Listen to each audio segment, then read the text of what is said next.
우리가 이제 사랑에 대해서 말씀을 좀 나눠봤습니다. 선한 사마리아인의 비유.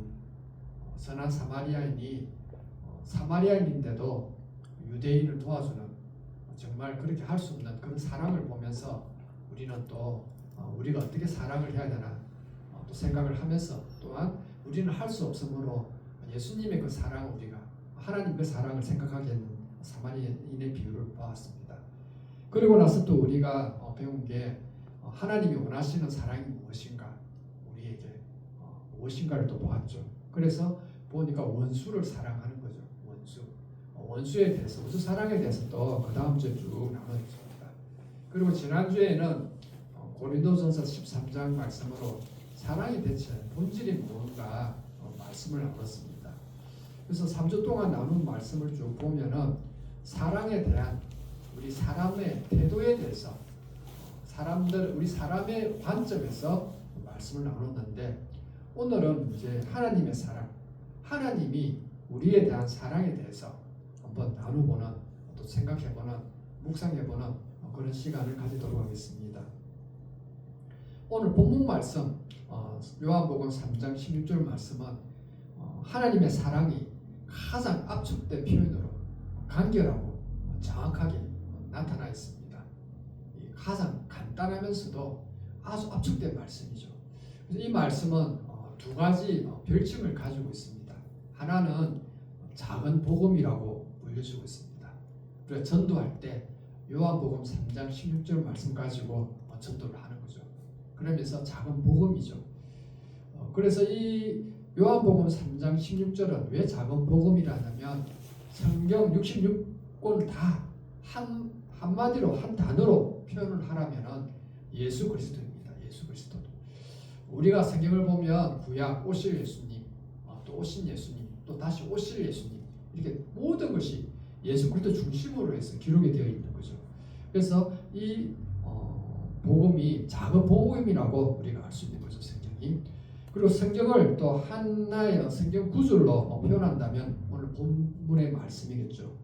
그래서 이 짧은 한마디 말씀 속에 기독교의 모든 진리가 다 포함되어 있는 것입니다.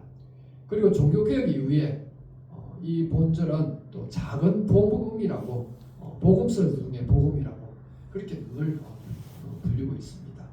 그리고 또 이제 두 번째로 이 말씀은 위로의 복음으로 우리가 알고 있습니다. 위로의 복음이죠. 작은 복음인데 또 위로의 복음입니다. 하나님의 무한하신 사랑과 자비를 깨닫고 죄 문제로 고통받는 수많은 사람들이 나 같은 사람도 구원받을 수 있을까? 나는 큰 죄인인데, 괴로워하는 수많은 사람들에게 위로를 얻고 구원을 이루게 하기 때문에 위로의 복음이라고 말씀을 하고 있습니다. 그래서 오늘 본문을 이제 살펴보기 전에 한 절이지만 깊이 있는 부분을 살펴보기 전에 앞서 요한복음 3장 1절에서 15절까지의 말씀을 우리가 먼저 살펴보아야 합니다. 3장 처음에 보면 예수와 니고데모 이렇게 소제목이 있죠. 이 말씀은 앞절에 보면은 바리새인 중에 니고데모라 하는 사람 1절에 그런 말씀이 있습니다. 이 사람이 밤에 예수님께 찾아와서 대화를 나누는 장면입니다. 이 니고데모는 어떤 사람이냐면 율법 교사죠.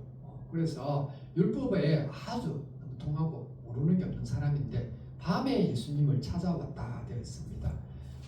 그대로 표현하면 진짜 밤에 찾아온 걸 수도 있고, 또 이걸 다르게 표현하면 신학자들은 영적으로 표현을 하기도 하죠. 밤이라는 게 영적으로 어두운 거다라는 표현이죠. 그래서 이 니고데모가 온 거죠. 유대의 이 지도자 니고데모가 찾아온 겁니다. 그래서 여기서 니고데모이라니까 나이가 작은 것 같지만 나이가 많은 지도자가 나이가 많지 않겠습니까? 찾아온 거죠. 이렇게 찾아와서 이제 대화를 하는 내용이 바로 앞절이죠. 5절에 보면은 이런 말씀이 있죠. 니고데모가 예수님을 안다고 이렇게 할 때 예수님이 이제 니고데모에게 말하죠. 사람이 물과 성령으로 나지 아니하면 하나님의 나라에 들어갈 수 없다, 이렇게 말씀을 하고 있습니다. 물과 성령, 이 말은 뭐냐면은 거듭난다는 거죠. 죄인이 정결함을 받아서 하나님의 말씀을 지키는 상태로 다시 태어난다는 거듭이죠. 거듭나는 거죠. 우리가 예수님을 믿으면 거듭난다 거듭난다 하는 말씀을 하는데 이때 이제 물과 성령으로 거듭난다는 거죠. 니고데모는 아직 물과 성령으로 거듭나지 않은 거죠.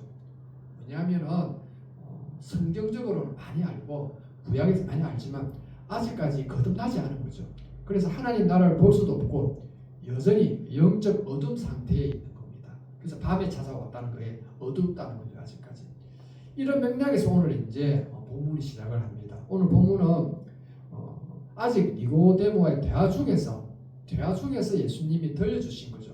니고데모에게.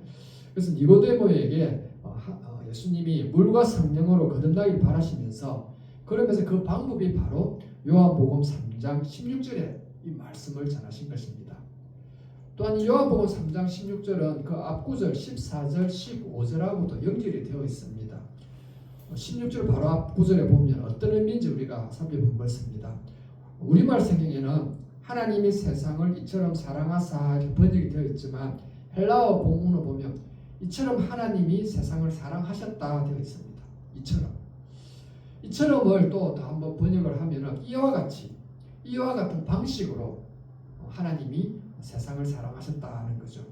그래서 3장 16절에는 이와 같은 방식으로 하나님이 세상을 사랑하셨다라고 말씀을 할 수 있습니다. 이와 같은 방식은 14절, 15절에 이어지는 말씀입니다. 왜냐하면 16절 후반절이 15절 후반절, 15절하고 거의 같기 때문이죠. 16절 전반부에 보면 하나님이 세상을 이처럼 사랑하사는 14절에 이제 직접적으로 가리키는 걸 할 수 있습니다. 그게 뭐냐면 이와 같은 방식, 아까 제가 말씀드렸는데 14절에 보면 어떤 말씀이 있냐면 모세가 광야에서 뱀을 든 것 같이 이 말씀이 있습니다. 인자도 더해야 하리라 되는데 모세가 광야에서 뱀을 든 것 같이라는 의미가 있습니다. 이 말씀은 어떤 사건이냐면 구약에 나온 사건이죠. 민수기 21장 4절에서 9절 말씀인데 불뱀 사건입니다. 광야에서의 불뱀 사건. 이스라엘 백성들이 이제 출애굽을 하지 않습니까? 기적을 체험하는데도 자꾸 하나님을 원망하는 거죠. 하나님을. 사람의 본성이 그렇죠. 하나님이 해주셨던 사랑했던 은혜는 다 잊어버리고 조금만 불편하고 힘들면 원망이 나오잖아요. 그죠? 하나님은 그래서 많은 수많은 불뱀들을 그 이스라엘 백성들에게 보내셔서 그들을 물어 죽이게 하는 겁니다. 이것은 어쩌면 놀라운 구원에 대한 이스라엘 백성들이 이제 어떻게 합니까? 애국에서 그 노예에서 벗어나서 가나안 그 사건인데 놀라운 구원의 그 경험에서 일종의 자꾸 믿음도 없고 불평하고 불만하니까 징계라고 볼 수가 있죠. 그래서 이스라엘 백성들이 이제 그때서야 회개를 하는 거죠. 모세에게 잘못을 인정하고 기도를 요청하는 거죠. 지도자 모세에게. 그래서 이제 모세가 하나님께 이제 이렇게 말씀을 하죠. 불뱀을 만들어 장대에 매달아서 물린 자마다 그것을 보면 살게 하게 하는 거죠. 민수기 21장 8절에 그런 말씀이 이렇게 되어 있습니다. 그래서 하나님 그 말씀대로 모세가 하나님 시키는 대로 놋뱀을 만들어서 장대에 매달아 놓은 거죠. 놋뱀을 쳐다본 사람들이 다 나음을 입게 되었 겁니다. 14절에 보면 그 말씀을 예수님이 하시는 걸 보면 놋뱀, 이 놋뱀이 예수님을 비유한다고 우리가 볼 수 있습니다. 그래서 이와 같은 방식으로 모세가 광야에서 뱀을 든 것과 같은 방식으로 하나님이 세상을 사랑하셨다, 구원하셨다. 이게 바로 3장 16절이 증거하고 있는 말씀입니다. 그렇다면 오늘 이 시간에 우리가 이와 같은 방식으로 하나님의 사랑은 어떤 사랑인지 한번 살펴보도록 하겠습니다. 하나님의 사랑은 세상이죠, 세상. 하나님은 세상을 지극히 사랑하셨습니다. 우리가 세상을 바라보면, 우주를 바라보면 참 아름답습니다. 지금 이 시대에는 우리가 하늘을 자세히 볼 수가 없지만 시골길이나 또 밤 늦은 시간에 맑은 데서 보면 이 하늘이 너무나 아름답죠. 캄캄한 하늘을 반짝이는 별들을 보면 천문학자들은 어떻게 하냐면 그 별들을 관찰하다가도 눈물을 흘리기도 합니다. 자연의 광대함이 그렇죠. 우리가 이게 사람들이 여행을 많이 가잖아요, 그죠? 자연을 특히 봄에는 많이 가는데 큰 큰 자연을 보면은 우리가 때로는 눈물이 나오죠. 감사가 나오죠. 하나님이 만드신 것에 너무 좋았기 때문에 감사가 나오고 우리가 눈물이 나오는 거죠. 이런 세상에 하나님이 많은 별들 중에서도 이 지구에 생명체를 만드셨습니다. 현재까지 우리가 확인된 바로는 지구에만 생명체가 존재하는 걸로 알고 있습니다. 물론 우리가 하나님의 신비를 다 알 수는 없지만 현재까지는 우리가 생명체는 지구에만 있는 걸로 알고 있습니다. 그리고 그 외 다른 별들에는 공기도 없고 사막처럼 삭막하고 썰렁하죠. 우리가 많은 별들의 탐사를 해보면 다 그냥 사막 같잖아요. 그죠? 생명체도 없고 물도 없고 공기도 없고 그죠? 썰렁하죠. 근데 지구는 물도 많고 공기도 공기도 신선한 공기도 있고 온도, 자원 참 풍부하죠. 최적의 환경입니다. 그리고 생명체가 우리 이 지구에는 없는 데가 없죠. 육지뿐만 아니고 바다 깊숙이 봐도 그 해심의 가장 그 밑에 들어간 생명체가 있는 거죠. 하나님은 이렇게 생명체를 만드시고 보시기에 좋았더라고 말씀을 하셨습니다. 하나님은 모든 별들 중에서도 특별히 지구를 가장 사랑하셨습니다. 이유가 무엇입니까? 무엇 때문에 지구를 사랑합니까? 인간 때문입니다. 창세기에 보면 하나님은 빛, 공기, 물, 식물, 동물, 인간이 살 수 있는 최적의 환경을 다 만드신 후에 인간을 창조하셨고 만물을 다스리는 권세와 능력을 인간에게 주신 거죠. 그래서 또 이 사람, 인간은 하나님과의 인격, 하나님의 생각, 하나님의 마음도 담게 하셨고 하나님과 교제하게 하신 유일한 영적 존재로 만드셨습니다. 이렇게 인간을 향한 특별한 사랑이 하나님의 사랑입니다. 하나님은 인간을 만드시고 보시기에 좋았더라고 말씀을 하셨습니다. 보시기에 좋았더라 이 말씀은 하나님이 인간을 사랑하신다는 말씀과 일맥상통하는 거죠. 오늘 본문에서도 이렇게 표현합니다. 하나님이 세상을 이처럼 사랑하사, 이처럼 매우라는 거죠. 이와 같이 매우 사랑하시는 거죠. 하나님이 인간을 매우 사랑하신다는 뜻입니다. 하나님이 세상에서 가장 사랑하시는 대상은 우주도 아니고 지구도 아니고 생물도 아닙니다. 하나님의 형상을 담은 인간입니다. 하나님이 세상을 이처럼 사랑하사, 이거는 바로 지구에 존재하는 인간에 대한 하나님의 사랑에 대한 표현입니다. 이처럼 인간을 사랑하셨기에 최적의 환경을 마련하셨고 하나님을 닮게 하셨고 행복하게 살아가게 하셨습니다. 이게 바로 하나님의 사랑입니다. 따라서 우리는 혼자가 아닙니다. 우리를 끔찍히 사랑하시는 하나님이 계시기에 우리는 외롭지가 않습니다. 행복이 넘칩니다. 이 황홀한 하나님의 사랑을 기억하고 찬양과 감사와 행복하게 우리는 살기를 하나님도 바라시고 우리도 그렇게 향해 나아가야 합니다. 그럼 이처럼 또 이와 같이 하나님의 사랑은 또 어떤 사랑으로 표현이 되고 나타나겠습니까? 십자가입니다. 하나님의 사랑은 십자가에서 절정을 이룹니다. 사실 아까 말씀 1절에서 처음에 말씀드렸듯이 아름다운 자연을 만들고 또 별들도 만들고 온갖 것 다 만들고 또 우리 인간이 그런 많은 행복을 주셔도 또 함께 하셔도 사람들은 어떻습니까? 많은 행복을 느끼지를 못하는 거죠. 왜 그럴까? 가장 큰 이유가 무엇이겠습니까? 우리가 사람으로 태어나서 하나님의 사랑을 받아야 할 존재인데 왜 우리는 하루하루 살아가 보면 힘들게 살아갈까 생각을 안 해볼 수가 없는 거죠. 사실 이 세상의 사람을 대부분의 사람을 보면은 하루하루 누구나 다 힘들게 살아갑니다. 남녀노소 누구나 할 거 없고 빈부의 격차의 차이도 없습니다. 다 힘들게 살아가는 거죠. 힘들게 살아가는 우리의 인생길에 무엇이 잘못되었는가? 첫 단추가 무엇이 잘못됐는가? 그것이 이제 우리의 인생의 불행이 되는 거죠. 그 가장 큰 원인, 주된 원인은 무엇인가? 바로 죄입니다. 죄. 우리가 원죄, 자범죄라고 하는데 아담과 하와의 지은 원죄도 있지만 또 자범죄도 있잖아요. 그죠? 우리가 하루하루 참회의 기도 시간에도 했지만 하루하루 살아가면서도 우리가 죄를 짓지 않을 수가 없지 않습니까? 그럼 죄가 무엇인가? 헬라어로는 하마르티아라고 합니다. 뭐냐면 관역을 비껴나다는 거죠. 우리가 화살을 쏠 때 표적이 있는데 그 표적을 벗어나는 거죠. 바른 길을 벗어나는 게 바로 죄입니다. 죄. 그래서 안타깝게는 많은 사람들이 이 관역에 비껴난 삶을 살고 있는 사람들이 많다는 거죠. 이렇게 살다 보면 죄는 고통을 불러옵니다. 우리가 뉴스를 보면은 대부분의 사람들이 고통이 뭡니까? 죄를 지어서 다 고통받잖아요. 그죠? 좋은 이야기를 가만히 보면 죄를 안 짓고 선한 행동하고 선한 길을 가는 사람들을 보면은 그렇게 힘들지 않는 경우가 많잖아요. 세상 일도 그렇잖아요. 그죠? 근데 보면은 고통받는 가만히 보면은 죄 때문이죠. 죄. 우리 또 성경에서도 보면 어떻습니까? 특별히 우리가 늘 생각하는 다윗도 죄를 짓고는 밤마다 눈물로 침대를 적셨다는 시편에 그 말씀을 합니다. 눈물을 병에 달을 정도로 그만큼 죄는 고통스러운 거죠. 죄로 인해서 우리는 육체도 영혼도 기쁨도 구원의 감격도 행복마저도 잃어버리는 거죠.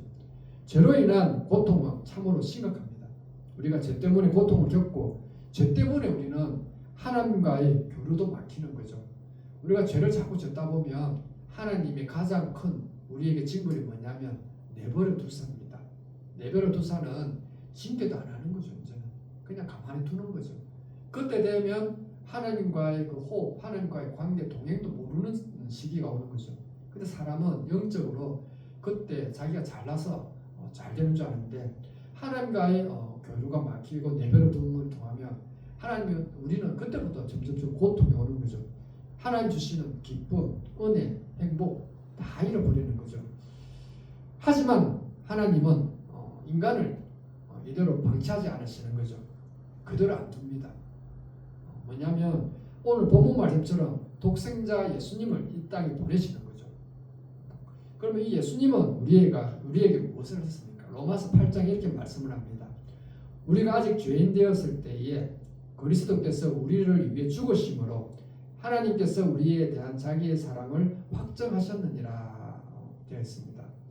우리가 아직 죄인 되었을 때, 이 말은 다르게 표현하면 우리의 죄의 문제를 해결할 수 없을 때, 우리는 우리 죄를 해결할 수 없습니다. 그때 죄값을 대신하여 치르고자 예수님이 십자가에서 죽으셨다는 것을 말씀을 하고 있습니다. 이 예수님을 하나님이 독생자를 이 땅에 보내시고 우리 대신 죄값을 치르게 하시는 것이 바로 하나님의 놀라운 사랑입니다. 사실 우리가 생각해 보면 우리 구원해도 안 해도 그만 아닙니까? 그죠? 하나님 편에서 우리 인간을 굳이 구원할 필요가 없는 거죠. 근데 하나님은 사랑하기 때문에 그렇게 우리가 하나님 벗어난 행동을 하는데 또 예수님을 믿게 하셔서 이렇게 우리의 사랑을 표현을 하시는 거죠. 우리는 사람을 사랑하면은 어떻습니까? 돈이나 재산을 줄 수가 있는 거죠. 그래서 세상 사람들은 어떻게 합니까? 악착같이 돈을 모으잖아요. 그죠? 가장 먼저는 자기를 사랑하니까 하지만 또 그 돈들을 모아서 어떻게 합니까? 사랑하는 사람한테 주려고 하는 거죠. 자녀들에게. 그래서 서울 쪽에 보면은 그 많은 재산들은 어떻게 합니까? 어떻게 하면 세금을 아낄 수 있을까? 그게 이제 고민이죠. 그게 고민이죠. 그죠? 있는 사람들은 그게 더 돈이 많으니까 더 고민이 되잖아요. 그죠? 그래서 사랑하려고 하기 때문에 돈도 재산도 또 유산도 다 물려주는 거죠. 그런데 우리가 사랑하기 때문에 대신 채찍맞고 사랑하기 때문에 못 박히고 모욕당하고 죽음의 길로 택하는 사람은 아직까지 그런 사람 아무도 없습니다. 오직 하나님이 이런 사랑을 베푸셨는데 이 세상에 이보다 진실하고 아름다운 독생자 아들까지 죽기까지 보내신 십자가에 그렇게 보낸 사람은 없습니다. 그럼 우리는 이 놀라운 십자가에 대한 사랑을 기억한다면 우리가 과거에 어떤 죄를 지었는지 우리가 생각을 하고 또한 그 하나님의 그 놀라운 사랑을 우리가 늘 묵상을 해야 되는 거죠. 그리고 마지막으로 보겠습니다. 이와 같이 하나님의 사랑은 또 그러면 어떤 사랑이 있습니까? 구원입니다. 십자가 예수님을 믿으면 우리는 구원을 받습니다. 그렇습니다. 이 놀라운 하나님의 사랑을 우리가 믿음으로 받아들이는 것이 중요합니다. 그 사랑이 진정 믿음으로 받아들일 때 그 사랑이 내 것이 되는 거죠. 달리 말하면 이 놀라운 하나님의 사랑 믿기 전까지는 우리는 자유도 평안도 구원도 영생도 내 것이 될 수가 없습니다. 물론 때로는 우리가 세상에 살아가면서 여러 가지 고난과 시련은 있죠. 없을 수는 없지 않습니까? 인생에 있어서. 그렇지만 우리가 이걸 확실히 믿음이 가지기 전에는 그 자유도 평안도 우리는 그게 진정하게 누릴 수가 없고 구원도 영생도 우리가 가질 수가 없는 거죠. 그래서 오늘 말씀은 하나님이 뭐라 합니까? 하나님이 세상을 이처럼 사랑하사 독생자를 주셨으니 이는 저를 믿는 자마다 멸망치 않고 영생을 얻게 하려 하심이라 이렇게 말씀을 합니다. 오늘 말씀이 바로 작은 복음, 위로의 복음이죠.